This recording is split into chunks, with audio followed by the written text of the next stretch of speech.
একটা বয়সের পর এসে আমরা খুব পরিণত হয়ে যাই, হয়তো প্রয়োজনের থেকেও খানিকটা বেশি পোক্ত হয়ে উঠি।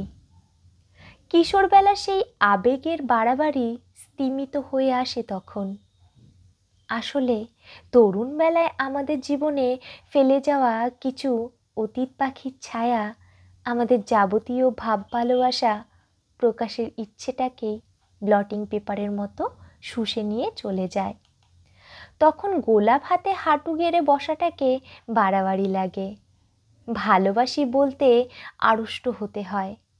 রাস্তায় হাত ধরে হাঁটাকে আতিক্ষেতা মনে হয়। প্রেম শব্দটাকে কেমন শিশুসুলভ ব্যাপার স্যাপার লাগে। অবেলায় এসে আমরা বড্ড বুড়িয়ে যাই, কখনো কখনো হয়তো অকালেই। তখন দরকার হয় থেকে যাওয়ার অভ্যেস, কথা বলার প্রয়োজন, আমার বাড়িটাকে গড়ে পিঠে নেবার মতো একটা খুঁটি, মানুষগুলোকে জড়ানোর জন্য দুটো কঠিন হাত, আমার মাথার জন্য একটা কাঁধ, হাতের জোর পাওয়ার জন্য কয়েকটা আঙ্গুল, ভরসার জন্য পিছন পিছন সবসময় একটা ছায়া।